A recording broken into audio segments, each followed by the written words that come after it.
교회가 새로워져야 한다는 주장이 제기된 것은 어제 오늘 일이 아닙니다. 오래전부터 교회가 새로워져야 한다고 저마다 주장했습니다. 그런데 교회는 한 번도 새로워져 본 적이 없습니다. 교회가 새로워져야 한다는 당위성은 모두가 인정함에도 불구하고 현재 자기중심적인 신앙생활의 안일함에 안주해서 교회가 새로워진다는 것이 구체적으로 무엇을 의미하는지 생각해 보지 않거나 아니면 아예 생각해 보려 하지 않았기 때문일 것입니다. 연동교회는 이 아름다운 건물이 아닙니다. 교회는 건물이나 제도가 아니라 주님의 부르심을 받은 사람들의 모임입니다. 연동교회는 지금 이 자리에 앉아 계신 연동교회 교인 여러분들입니다. 여러분들이 하나님의 말씀과는 등지고 세상 사람들과 똑같은 방법으로 돈을 벌고 세상 사람들과 똑같은 방식으로 축제하는 것을 자랑으로 여기고 그것을 복받았다고 여기고 세상 사람들과 똑같은 방식으로 자식을 공부시키고 출세시키려 하고 하나님께 11조하고 헌금하는 것으로 내가 좋은 교인이라고 생각한다면 여러분, 교회가 새로워질 수 있겠습니까? 내가 새로워지지 않고 하나님께 11조하고 감사 헌금하고 주일 예배에 참석해서 내가 바른 신앙생활을 한다고 생각하는 것은 그건 하나님을 돈에 걸신 들린 거지로 생각하는 것입니다. 하나님은 여러분 돈을 필요로 하지 않습니다. 온 세상이 다 하나님 것인데 왜 하나님이 여러분 주머니 돈을 필요로 하시겠습니까? 하나님께서 정말 돈을 필요로 하는 신이라면 베이조스 무슨 스티브 잡스 고인이 되지만 그런 몇 사람만 하나님께서 구원하시면 여러분이 내는 평생의 헌금보다 더 많은 돈이 되지 않겠습니까? 연동교회가 새로워져야 한다는 것은 여러분들의 교회 밖 일상의 삶이 새로워져야 되는 것을 의미합니다. 올 가을에 각 교단마다 총회가 다 끝났습니다. 각 총회 보고서를 종합한 기사를 보면 한국에 있는 수없이 많은 교단 가운데에 6개 주요 교단, 예장통합, 예장합동, 기독교 장로회, 고신, 감리회, 기독교 성결교 이 6개 교단의 교인만 지난 1년 동안에 40만 명이 줄었습니다. 지난 10년 동안 그 6개 교단에 176만 명의 교인이 감소되었는데 작년 1년 한 해 동안만 40만 명이 줄었습니다. 작년 2, 3월부터 코로나19로 인해서 온라인 예배를 드리지 않았습니까? 많은 분들이 예배당에 나와서 예배 드리지 못했습니다. 예배당에 출석하지 않는 사람이 40만 명이 줄었다는 얘기가 아닙니다. 아예 교회를 떠나버린 사람이 40만 명입니다. 여러분, 10년, 20년 후에 과연 대한민국에 기독교가 존재할까요?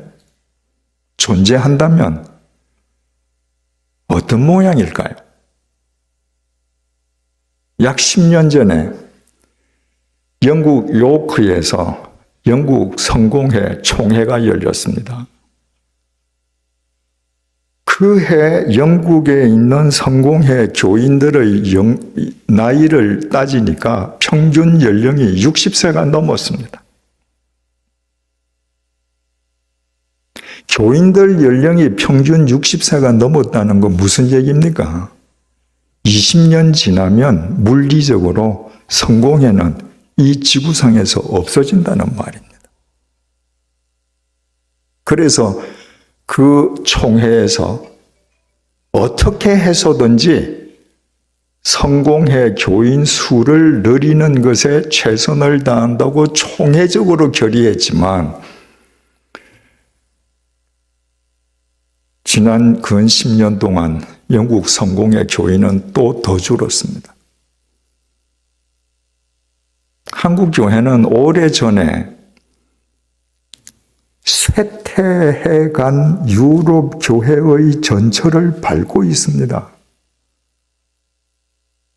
그러나 정작 교회는 위기감을 느끼지 못합니다. 수많은 사람들이 교회를 떠나가는데 10년 후에, 20년 후에도 교회는 건재하겠지 라고 생각합니다. 교회를 이 지경으로 만든 것,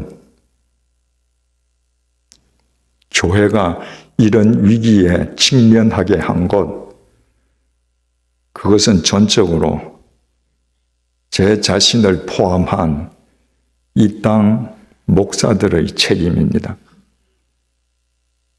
그렇다고 이 위기에서 교인들은 자유로울 수 있는가? 그런 것도 아닙니다. 목사들이 이 위기의 공범들이라면 교인들은 동조자 내지 방관자들이었습니다. 우리가 어떻게 회개할 것인가? 교회를 이렇게 만든 주님의 몸된 교회를 이렇게 쇠퇴하게 만든 이 잘못을 어떻게 회개할 것인가? 그것은 말로 해서는 안 됩니다. 방법은 한 가지입니다. 교회를 새롭게 하는 것입니다. 그렇다면 교회를 새롭게 한다는 것은 구체적으로 어떻게 한다는 것인가? 무엇보다도 먼저 교회를 새롭게 한다는 것은 교회가 광야 교회가 되는 것입니다. 이스라엘 백성들은 메시아께서 이 땅에 강림하시기를 열망했습니다. 그런데 메시아가 이 땅에 강림하실 것을 알고 그 길을 예비했던 사람들은 예루살렘에서 하나님의 말씀으로 밥 벌어 먹고 살고 부귀영화를 누리고 온갖 종교 권력을 누리던 대제사장들, 제사장들, 서기관들, 율법사들이 아니었습니다. 세상에서 권력을 잡고 있던 사람들도 아니었습니다. 아무것도 가진 것 없는 세례자 요한이었습니다. 하나님 말씀으로 밥 먹고 살아가는 대제사장을 포함한 제사장들도 모르는데, 율법사들도 모르는데, 서기관들도 모르는데 어떻게 세례자 요한, 그 단 한 사람은 알고 있었을까?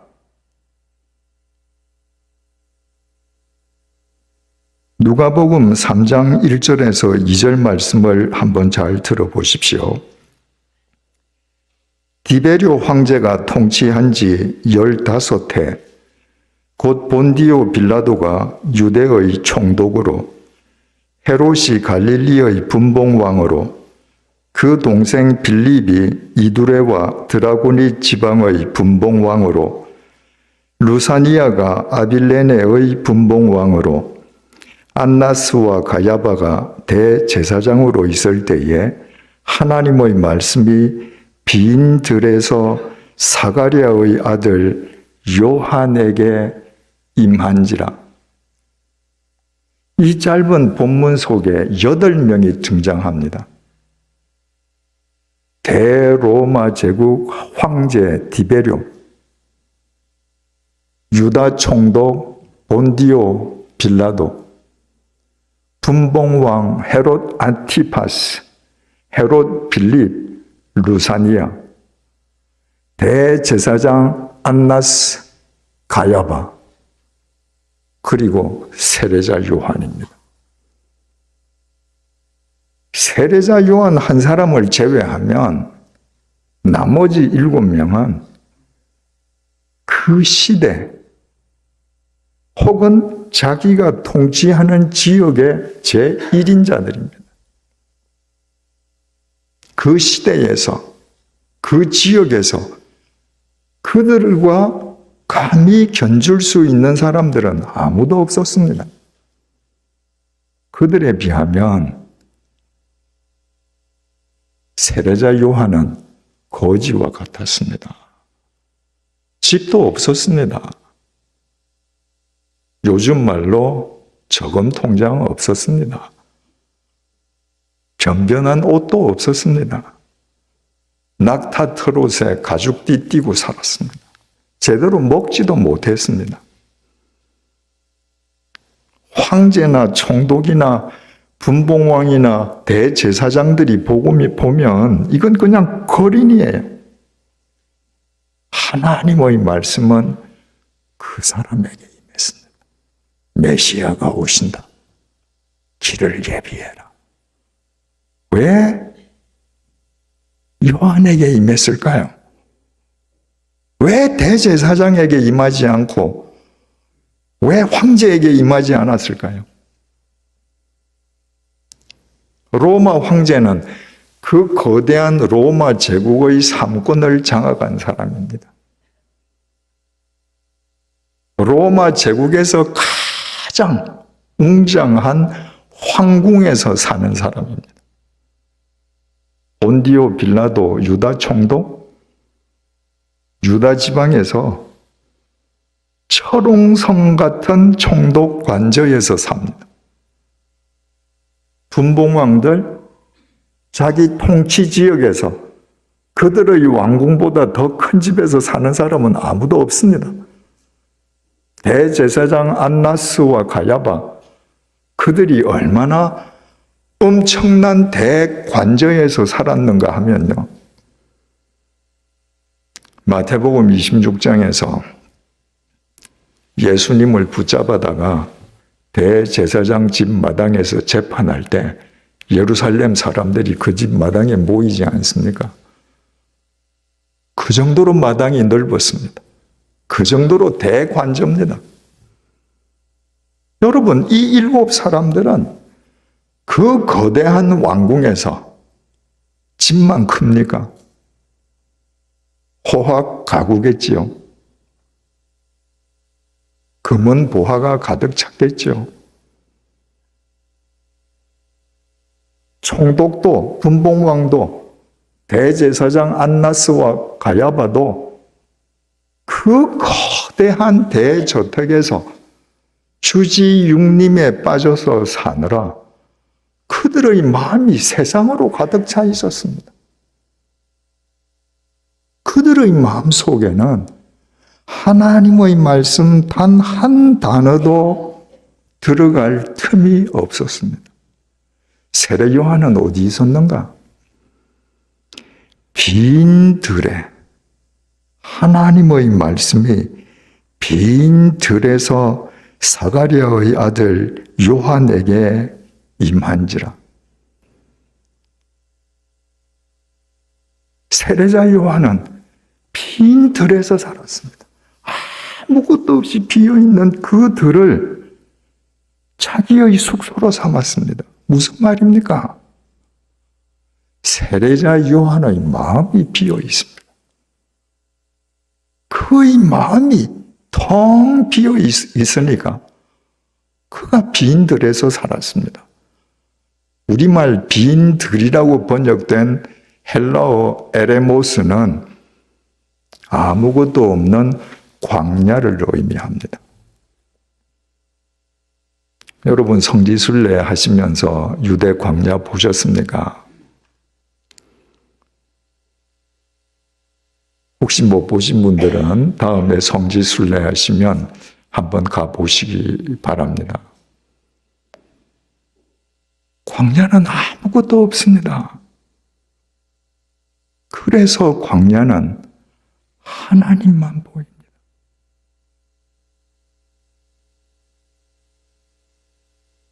요한은 그런 데서 살았습니다. 당시 광야, 풀 한 폭이 나지 않아서 불모지, 사람이 살 수 없는 죽음의 땅과도 같은 광야에 들어가서 사는 사람들은 세 부류가 있었습니다. 첫째 부류는 도망자들입니다. 큰 범죄를 저지르고 도시에 있으면 잡혀서 죽을 거니까 광야로 숨어서 사는 겁니다. 그러면 얼핏 질문이 생기죠. 아니 그 불모지 땅에서 어떻게 숨어서 사나? 뭐 먹고 사나? 우리나라처럼 습식 문화는 광야에 가서 숨어서 못 삽니다. 유대인들은 건식 문화입니다. 우리처럼 쌀을 물에 넣어서 끓이고 된장국 끓이고 이러고 밥 먹지 않거든요. 그들은 마른 빵 먹습니다. 근데 그들이 굽는 빵은요, 우리가 베이커리에 가서 구할 수 있는 손바닥만한 빵이 아니라 큰 빵 덩어리입니다. 그거 뜯어 먹는 거예요. 그러니까 이런 큰 빵 덩어리 몇 덩어리 짊어매고 가죽 부대에 물 한 부대 들고 광야 동굴에 가서 숨으면 꽤 오랫동안 숨어 살 수 있는 겁니다. 광야에 찾아 들어가서 살던 두 번째 부류는 강도들입니다. 어쩔 수 없이 광야를 지나가는 행인들을 등쳐먹는 사람들입니다. 누가복음 10장 선한 사마리아 사람 비유에 나오는 내용을 보면 어떤 사람이 예루살렘에서 여리고로 내려가다가 강도를 만났는데 하지 않습니까? 예루살렘에서 여리고로 내려가는 중간에 유대 광야가 있습니다. 그 광야에서 강도를 맞은 겁니다. 바로 그런 행인들을 등쳐먹는 강도들이 광야에 모여 있었습니다. 세 번째 부류는요, 하나님과 동행하기를 원하는 사람들이었습니다. 예루살렘에는 보이는 게 많습니다. 집들이 많습니다. 하나님이 보이지 않습니다. 광야는 아무것도 없기에 보지 않으려고 해도 하나님이 보이는 곳입니다. 제가 유대 광야를 한번 가보고요. 제가 유대 광야 갔을 때가 40대였는데, 내가 나이 들기 전까지 만약에 너한테 시간이 있어서 한 달 동안 내가 텐트를 치고 내가 살 수 있는 그런 시간적인 여유가 있다면 내 꼭 유대 광야에 와서 텐트 치고 한번 살아야지. 40대 때는 그럴 기회가 올 줄 알았습니다. 근데 70이 넘도록 그런 기회가 안 왔습니다. 정말 부러운 곳입니다. 세례 요한은 그곳을 찾아간 사람입니다. 바울이 뭐라 그랬죠? 고린도후서 4장 18절입니다.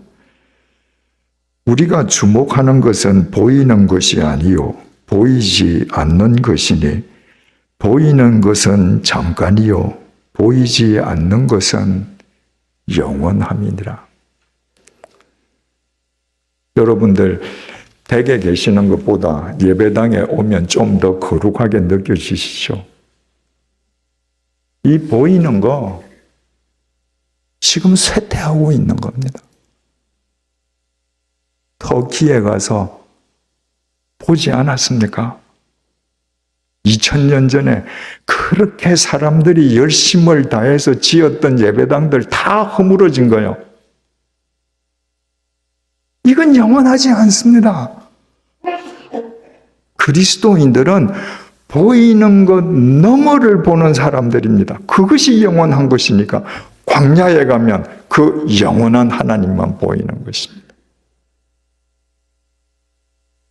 예수님께서 이 땅에 태어나셨을 때 제일 먼저 예수님이 태어나신 것을 알고 가서 경배한 사람들이 있었습니다. 광야에서 양을 치던 목자들이었습니다. 그 목자들은 광야에서 양을 치다가 밤이 되면 모닥불을 피워놓고 하늘을 우러러보던 사람들입니다. 그때 하늘에서 천사가 내려와서 얘기했습니다. 구주가 나셨다고. 가서 경배하라고. 예루살렘 대제사장들, 율법사들 예수가 태어난 줄도 몰랐습니다. 광야의 목자들이 먼저 알고 가서 경배했습니다.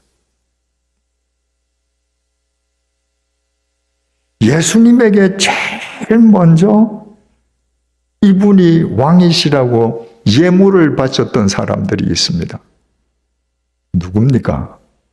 동방박사들입니다. 무슨 박사? 천문학자들입니다. 별을 관측하는 사람들. 여러분, 오늘날에도 별을 관측하는 관측소는 도시 속에 있지 않지 않습니까? 저 외딴 산 속에 있습니다. 옛날도 마찬가지였습니다. 지금 대도시에 비하면 옛날 도시들은 도시라고 할 수도 없지만 그러나 옛날 도시도 도시거든요.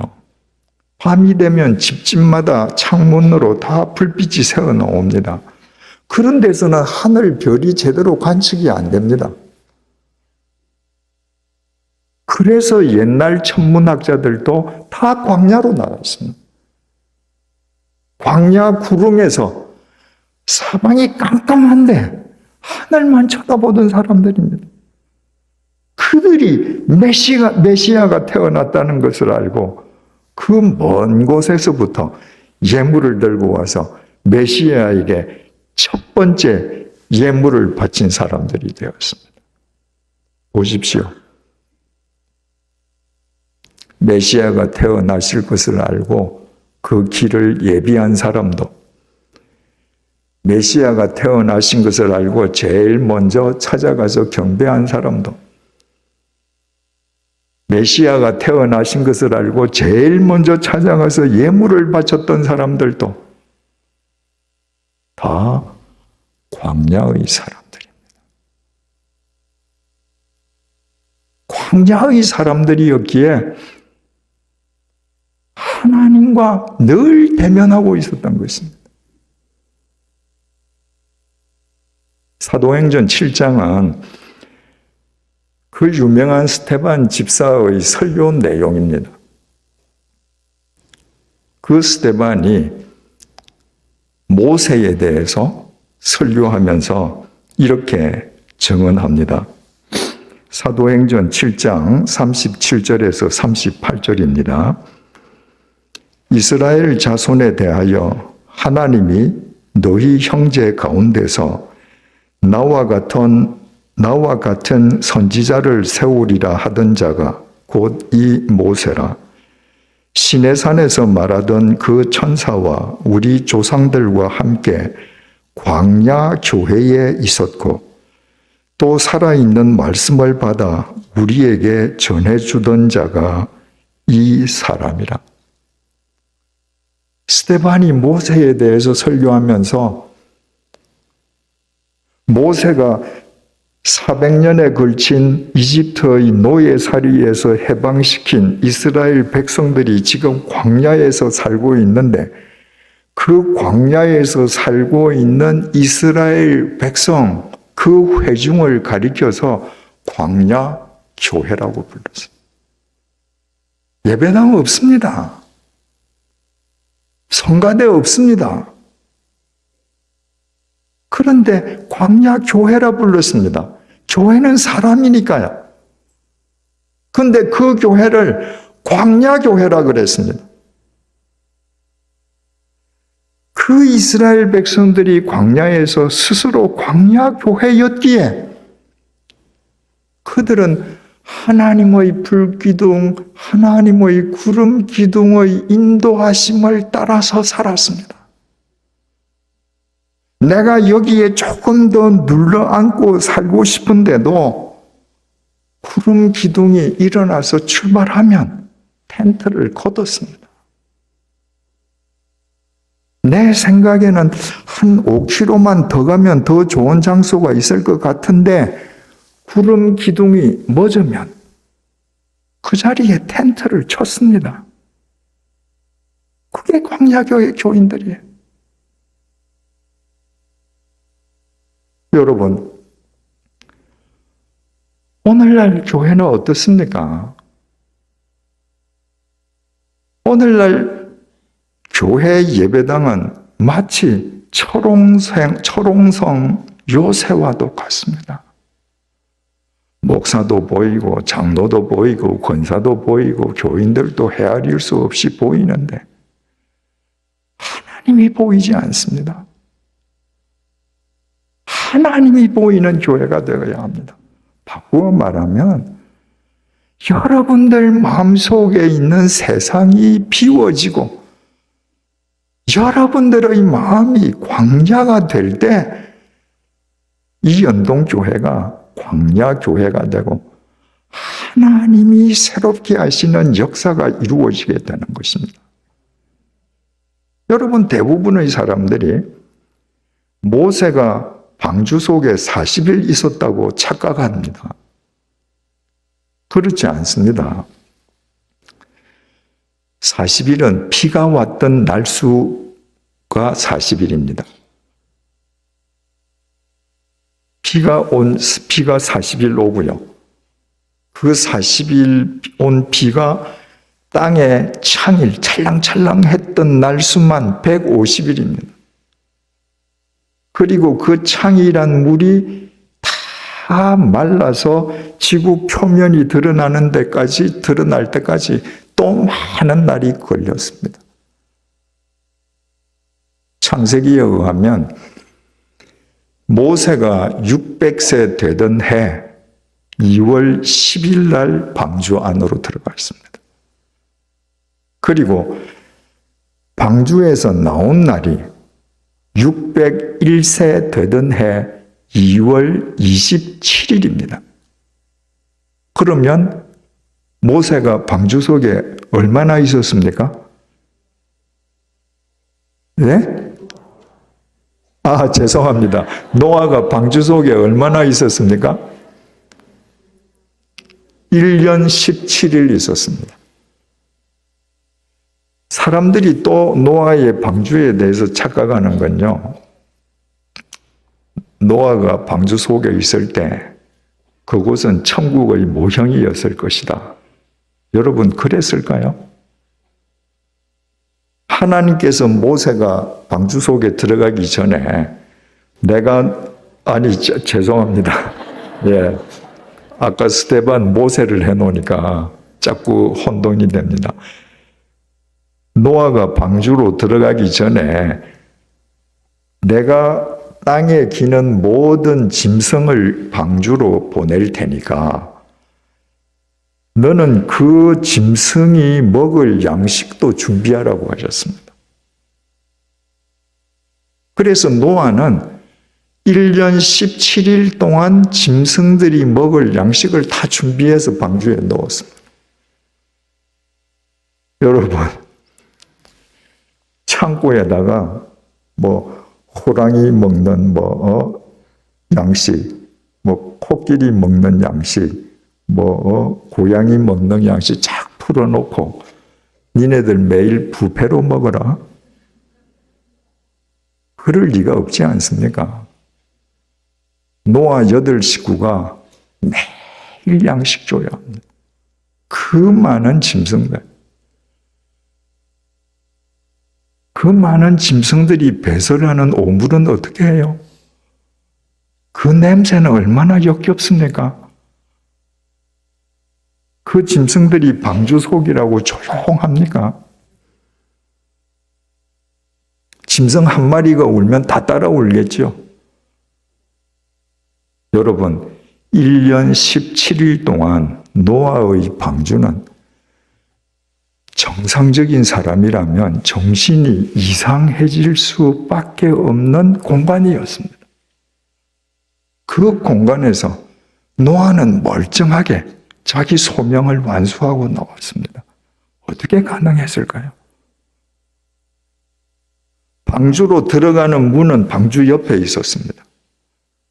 그 방주는 노아 8식구가 들어간과 동시에 하나님께서 닫아 걸었습니다. 노아 식구가 나올 때도 하나님이 열어주셨습니다. 그 큰 방주에는 창문이 딱 하나밖에 없었습니다. 보통 우리가 창문을 만들면 집 측면에다 창문을 만들지 않습니까? 노아 방주 속의 창문은 천정에 달려 있었습니다. 천정 한가운데 달려 있었습니다. 그 창문은 세상을 보는 창문이 아닙니다. 하나님과 대면하는 창문입니다. 내가 왜 오늘도 이 짐승들 밥 줘야 해? 왜 이 짐승들 오물 치워야 되지? 왜 이 짐승들 울음소리를 내가 듣고 이 밤도 내가 지새야 되지? 저분이 시켰었으니까. 저분의 명령이니까. 하나님을 향한 그 창이 있었기에 하나님과 눈을 맞추면서 노아는 1년 17일을 극복하고 이겨내고 인류의 중시조가 되었습니다. 노아가 그 방주 속에서 매일매일 하나님을 향해 하나님과 눈은 시선을 마주치는 창을 만들어 두고 있었다는 그런 의미에서 노아의 방주도 광야 방주였습니다.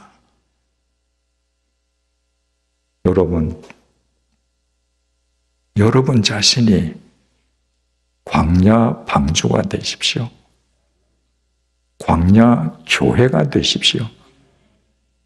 이제까지 이 도시에 고정되어 있는 여러분의 시선을 거두어서 하늘을 향해 보십시오. 땅을 보십시오. 머지않아 여러분들 한 줌의 흙으로 돌아갑니다. 그 땅을 보면서 내 육체가 한 줌의 흙으로 썩어 문드러질 때 나를 영원히 살려주실 하나님, 저분을 바라보는 한 사람 한 사람이 광야교회가 될 때 연동교회는 세상을 새롭게 하는 광야교회가 될 것입니다. 광야교회가 된다는 것을 조금 더 깊게 들어가서 설명하면 광야교회가 된다는 것은 아웃사이더 교회가 되는 것입니다. 세례 요한은 본래 제사장 사가랴의 아들입니다. 세례 요한의 아버지 사가랴는 예루살렘에 있는 많은 제사장들 중에서도 반차를 따라서 예루살렘 성전에 들어가서 직접 직무를 행할 정도로 상당한 위치에 있는 제사장이었습니다. 여러분, 상당한 위치에 있는 2000년 전 제사장들 다 잘 살았습니다. 제사장은 세습되지 않았습니까? 요한은 가만히 있으면 아버지 제사장직 세습하는 겁니다. 그리고 평생 제사장직 이용해서 종교 권력 휘두르고 호의호식하면서 자기 종교 야망 이룰 수 있습니다. 그런데 그 요한이 예루살렘 인사이더의 그 자리를 버리고 스스로 예루살렘 밖 아웃사이더 광야로 갔습니다. 왜? 예루살렘 안에 살고 있는 예루살렘 인사이더들의 논리로는 하나님과 바르게 동행할 수 없었기 때문일 것입니다. 요한이 광야에서 아웃사이더로 살면서 요단강에서 사람들에게 세례를 주지 않았습니까? 그랬더니 예루살렘 안에 살고 있는 예루살렘 인사이더들이 요한을 찾아왔습니다. 그들 중에는 경제적으로 부유한 사람들, 세리들, 군인들이 있었습니다. 그들은 다 예루살렘 인사이더의 한 축을 이루는 사람들이었습니다. 그 사람들 향해서 요한이 이렇게 질타합니다. 누가복음 3장 7절에서 9절입니다. 요한이 세례받으러 나아오는 무리에게 이르되 독사의 자식들아 누가 너희에게 일러 장차 올 진노를 피하라 하더냐. 그러므로 회개에 합당한 열매를 맺고 속으로 아브라함이 우리 조상이라 말하지 말라. 내가 너희에게 이르노니 하나님이 능히 이 돌들로도 아브라함의 자손이 되게 하시리라. 이미 도끼가 나무 뿌리에 놓였으니 좋은 열매 맺지 아니하는 나무마다 찍혀 불에 던지리라. 지금 요한이 그들을 향해서 심판의 도끼가 뿌리에 놓였답니다. 지금 너희들 발등에 심판의 도끼가 놓여 있다는 거예요. 너희들은 독사의 자식이라는 겁니다. 당장 회개하라는 겁니다. 여러분, 이 사람들이 예루살렘 안에 가서 살면 어떻게 돼요? 예루살렘 성전에 들어가서 살찐 소와 기름진 양으로 좋은 예물을 제사장한테 바치고 제사 지나면 제사장으로부터 복받았다고 칭찬받는 사람들입니다. 인사이더들 사이에서는 칭찬받는 사람들인데 아웃사이더 요한이 보건대는 하나님의 심판을 받아 마땅한 죄인들이었습니다. 아웃사이더에서 볼 때 인사이더에서 사는 사람들의 가면 속의 실체가 보이는 것입니다. 인사이더로는 보이지 않는 겁니다. 여러분, 그러고 따지고 보면 성경에서 세상을 새롭게 한 사람들 가운데에 인사이더는 없습니다.